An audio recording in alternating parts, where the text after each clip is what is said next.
Nang ay anunsyo ng NBA ang schedule ilang buwan na ang nakalipas, ang larong ito ay naibok bilang star showing. Paul, Curry, Draymond Green, Klay Thompson, at Andrew Wiggins para sa Warriors. Booker, Durant at Bradley Beal para sa Suns. Ngunit habang papalapit na kami sa laro, wala ni Green o Beal na makalaro, at iniisip namin kung alin ang unang tupi, ang depensa ng Golden State nang wala ang kanilang quarterback, o ang opensa ng Phoenix nang walang ikatlong ulo sa kanilang halimaw.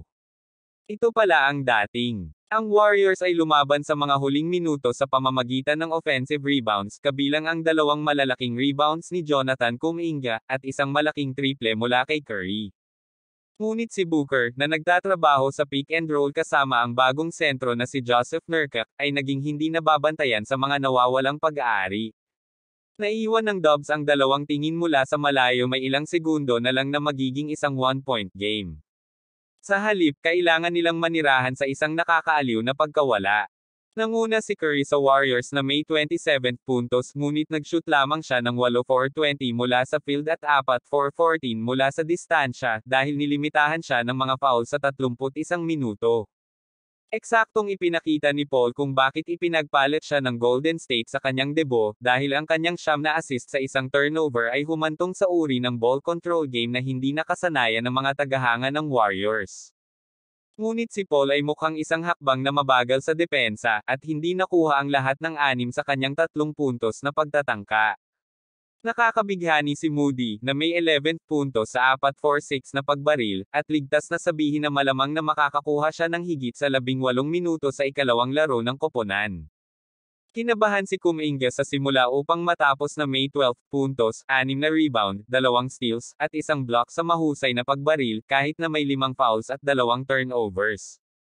Gayunpaman, ang pinaka-nagsasabi ay na siya ay nasa closing lineup laban kay Wiggins na nagkaroon ng isang malalim na nakakalimutang laro. Ang Warriors ay nagkaroon ng maraming mga positibong dapat itayo, at ang pangkalahatang pagganap ay dapat na pukawin at hikayatin ka. Ang pagkawala ng nail-biter sa isang NBA contender kapag nag-shoot ng 23.3% mula sa 3-point range pangunahin sa magandang hitsura, ay nakakabigo ngunit nakapagpapatibay.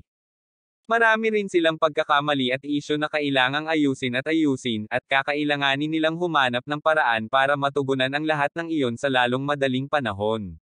Aayusin ng Green ang ilan sa kanila, ngunit hindi sila maaaring umasa lamang doon, may dapat gawin. Mayroon na silang 2 araw na walang pasok para magsimula sa gawaing iyon, bago magsimula ng 3 larong road trip noong Biyernes ng gabi laban sa Sacramento Kings. Mga update sa Phoenix Suns vs.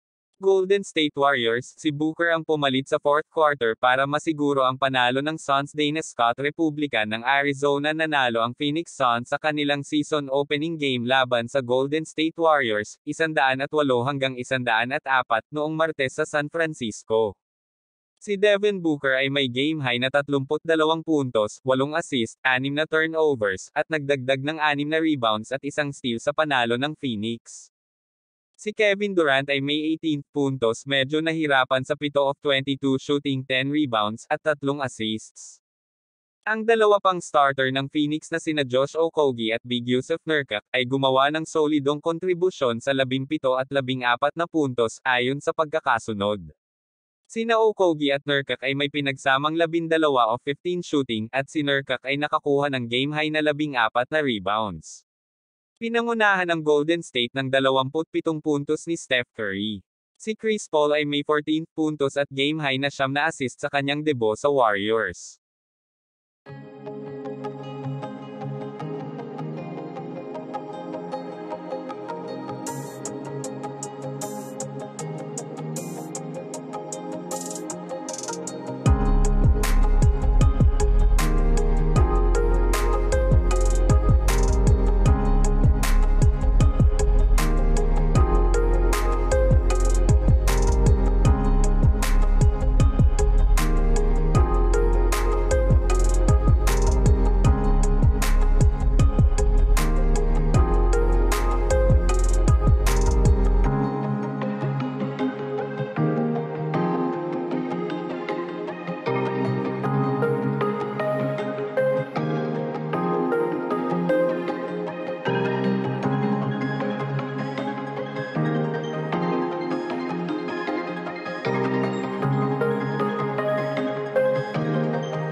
Huwag mo kalimutan mag-like and subscribe sa aking channel. Maraming salamat po.